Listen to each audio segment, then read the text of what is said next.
वाला नहीं था। तो ये चाहते थे कि सुप्रीम कोर्ट बंद हो और उसके बाद ये अध्यादेश लेके आए। अंदर खाने ये भी जानते हैं कि ये अध्यादेश 5 मिनट भी टिकने वाला नहीं है। तो क्या इस अध्यादेश की लाइफ केवल 1.25 महीने की है जब तक सुप्रीम कोर्ट बंद है? 1 जुलाई को सुप्रीम कोर्ट खुलेगा, हम इसको चैलेंज करेंगे सुप्रीम कोर्ट के अंदर, और फिर सुप्रीम कोर्ट, हम जानते हैं कि ये भी जानते हैं, अंदर खाने ये भी जानते हैं कि इस अध्यादेश का क्या होगा। तो क्या ये अध्यादेश केवल इस 1.25 महीने की छुट्टियों के लिए लाया गया है? आज मैंने आप ही लोगों के चैनलों पे देखा कि ये कह रहे हैं कि हम इन्होंने रिव्यू पिटीशन फाइल कर दी है, किसी ने कॉपी भी भेजी है, शायद कर दी है या करने वाले हैं, कर दी है। रिव्यू पिटीशन का क्या मतलब रह गया? जब ऑर्डिनेंस लाके इन्होंने पूरे के पूरे जजमेंट को खत्म कर दिया, तो जो जजमेंट ही नहीं बचा उसका रिव्यू का कैसा?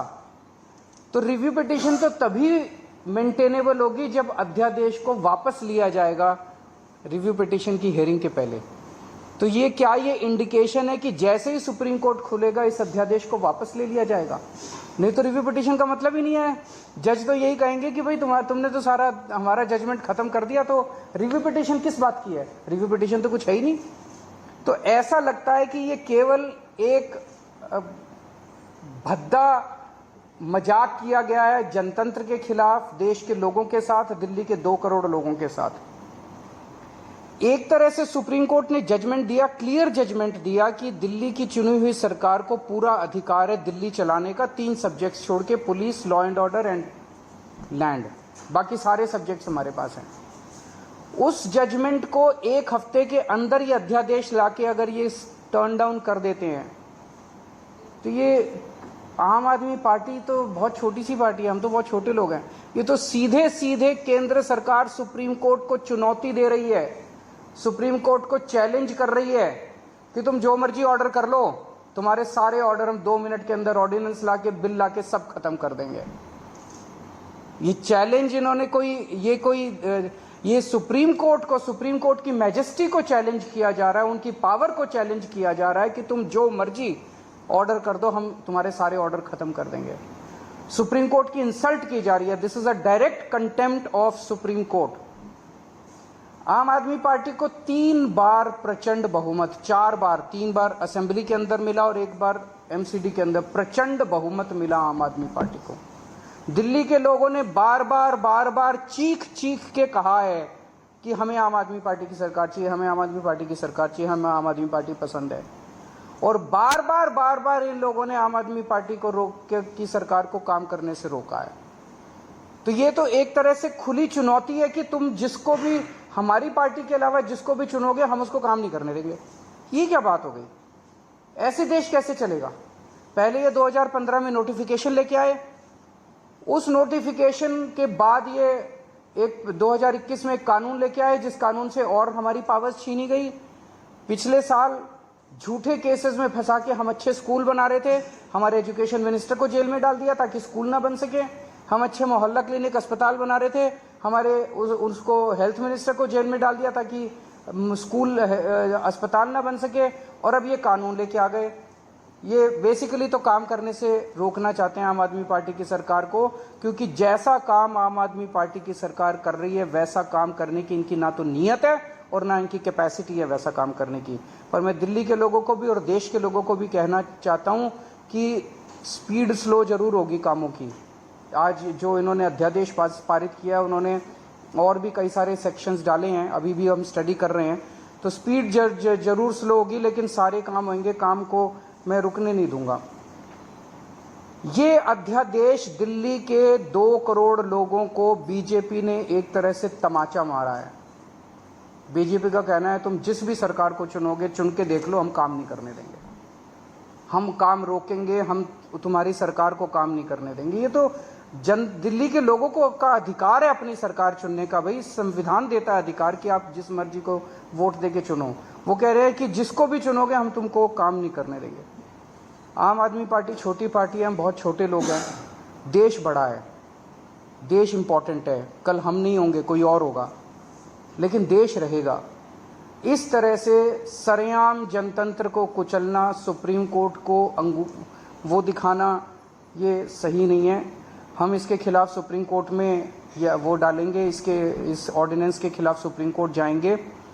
और जब से ये ऑर्डिनेंस आया, केवल दिल्ली नहीं, देश भर से मेरे पास फोन आ रहे हैं, यहां तक कि बीजेपी के कट्टर समर्थक भी कह रहे हैं कि ये तो मोदी जी ने ठीक नहीं किया, ये तो प्रधानमंत्री जी ने ठीक नहीं किया। भाई 2015 में तुम नोटिफिकेशन लेके आए, उसी टाइम ले आते ऑर्डिनेंस, कोई कुछ नहीं कहता।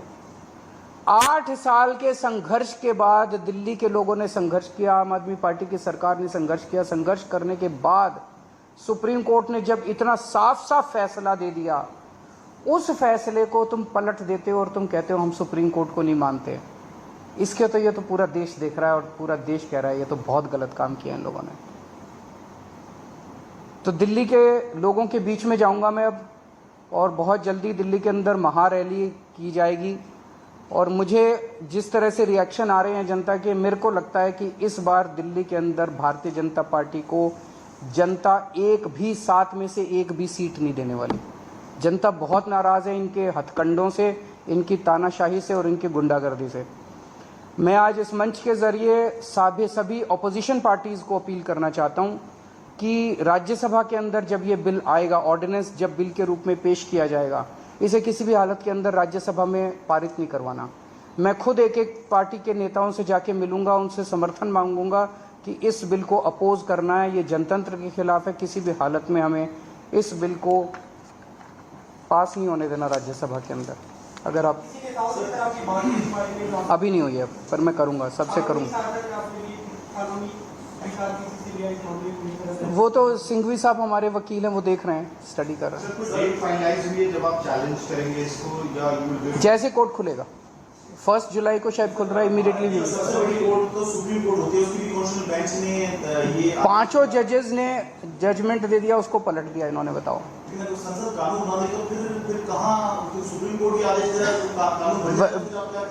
नहीं तो सुप्रीम कोर्ट जाएंगे ना। देखिए मैं देख रहा था आप सब लोगों ने सिंघवी साहब का इंटरव्यू किया है। Basic structure of the constitution जो है, कोई भी कानून लाके बेसिक स्ट्रक्चर, कल को अगर कोई ब्रूट मेजॉरिटी आ गई और उसने कह दिया हाँ जनतंत्र खत्म कर दिया उन्होंने संविधान से कि जनतंत्र अब नहीं होगा, वो नहीं कर सकते। ऐसा कानून नहीं आ सकता जो जनतंत्र खत्म कर दे। ऐसा कानून नहीं आ सकता जो फेडरल स्ट्रक्चर है हमारा, सेंटर अलग है, स्टेट्स अलग है, वो खत्म करे। ये सीधे सीधे फेडरल स्ट्रक्चर के ऊपर हमला है। तो इस तरह का कोई कानून भी नहीं आ सकता जो कि फेडरल स्ट्रक्चर के ऊपर हमला हो। तो कई सारे बेसिक कॉन्स्टिट्यूशनल प्रिंसिपल्स हैं, basic structure of the constitution है जिसके ऊपर हमला किया गया इस ऑर्डिनेंस के द्वारा। तो ऐसा मानना है कई सारे कानून के जानकारों का कि ये ऑर्डिनेंस जो है, या ये अगर कानून की शेप भी लेता है तो ये कोर्ट के अंदर टिकेगा। ये जो ऑर्डिनेंस पास हुआ, do you think this is no more Delhi versus centre, rather the court versus the ये पूरी की पूरी लड़ाई अब एक तरह से सुप्रीम कोर्ट वर्सेस सेंटर है। ये केवल दिल्ली सरकार एक छोटी सी चीज हो गई है। उन्होंने तो सीधे सीधे कह दिया। इस तरह से तो ये बहुत खतरनाक चीज है। सुप्रीम कोर्ट कोई भी आदेश पारित करेगा, अगर केंद्र सरकार के खिलाफ पारित करेगा, केंद्र सरकार कानून लाके उसको पलट देगी, उनकी मेजॉरिटी है ना। फिर देश की जनता कहां रह गई? बीजेपी कह रही है कि कुछ अधिकारियों, जैसे आप लोगों ने सुना होगा कि वो भी इन्होंने ऑर्डिनेंस लाके किया था, जो ईडी के डायरेक्टर की एक्सटेंशन वाला मामला था। ऑर्डिनेंस लाए थे, लेकिन अब सुप्रीम कोर्ट कह रहा है कि हम उसको, मतलब अभी जजमेंट नहीं आया, लेकिन हियरिंग के दौरान सुप्रीम कोर्ट ने कहा कि हम इसको नहीं मानते। It is obviously Keshwanand Bharati was the basic structure of the constitution. This is basic structure. They are attacking the basic structure of the constitution. नहीं, नेताओं की नहीं, आम आदमी पार्टी दिल्ली में करेगी।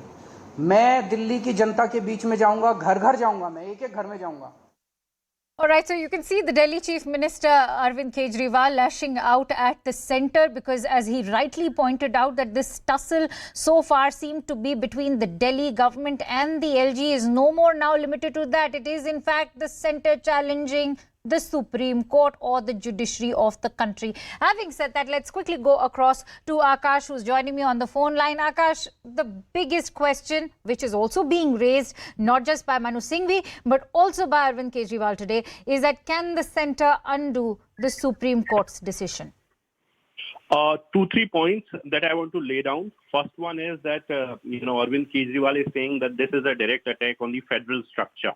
Also, he's saying that this is somewhere an insult to the court's order that came just a few days back, where we saw that how the services department, in fact, it was decided that the elected government has the right to transfer and post the officer in the national capital.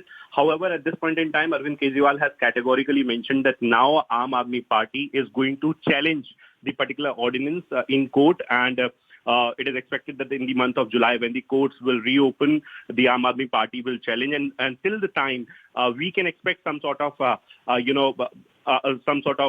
protest sort of thing, because he's saying that he'll be going to people of Delhi, he'll be going door to door, asking people as to whatever is happening is right or wrong. And also, he's appealing to the opposition parties that they should oppose the particular ordinance in Rajya Sabha. So 2-3 important points. And, it is very clear that Aam Aadmi Party government is not at all happy with the ordinance that has been brought by the central government yesterday, where we saw that the whole order, in fact, the ordinance is somewhere superimposing, is in fact overriding the order that was given by the Supreme Court. And that is the reason why we are seeing that Aam Aadmi Party leaders, and in fact categorically Arvind Kejriwal, CM of Delhi, is basically denying the particular fact that central government can actually bring such ordinances. Yes, it's a technical matter whether or not they can bring such ordinances that are somewhere overriding the verdict of Supreme Court. That will be further decided.